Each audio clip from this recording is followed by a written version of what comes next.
for Rapido. This is the sound of an electric guitar.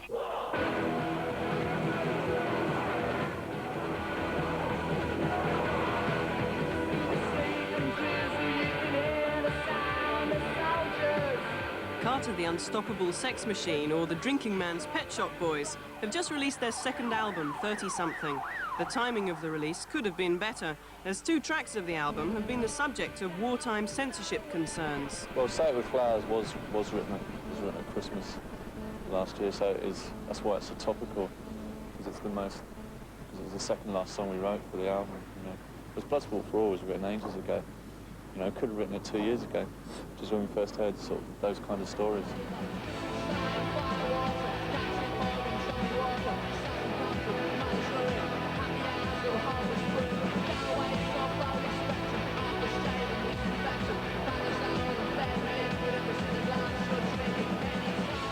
An unlikely recent convert to their music is none other than the unstoppable Jonathan King.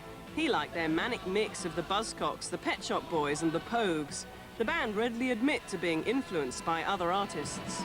It's just because of those records we've always been into, like, you know, I don't know, Jacques Brel, people like that, that sort of big sort of, you know, big sound, that big sort of, I don't know, records that move and change and that and get bigger and don't just go along on one level all the way through, you know, just get into a groove and do nothing else, you know, we don't like to do that.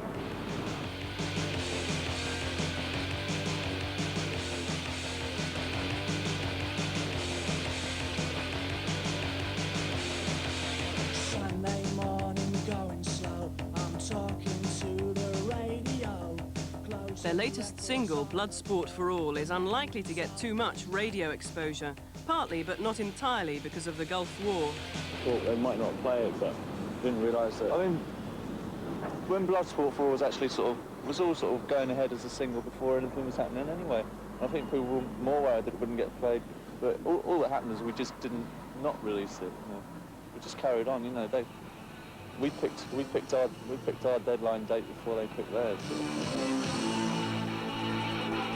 Their debut album, 101 Damnations, was critically acclaimed in the indie press, scoring strongly in the NME's albums of 1990. The new album builds on the sharp humour and wordplay that have always characterised their music. It's got a lot more cynical, I think. Maybe more.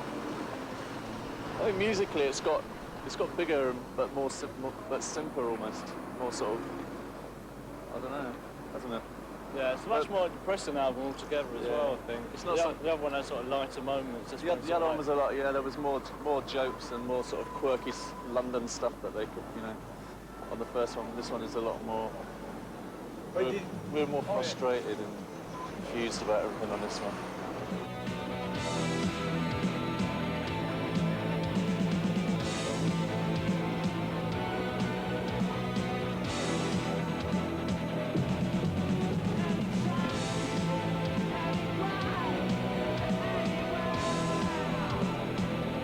The Carter experience will inevitably have to be sampled live to be appreciated, due to its strong language and political content.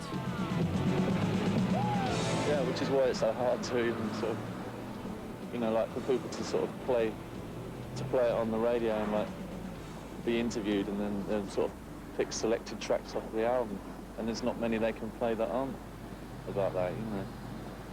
And the ones that they can play have got swear words in them. This is a difficult second album for the wrong reasons. It's quite easy to make, but difficult to play. You might know his more famous brother,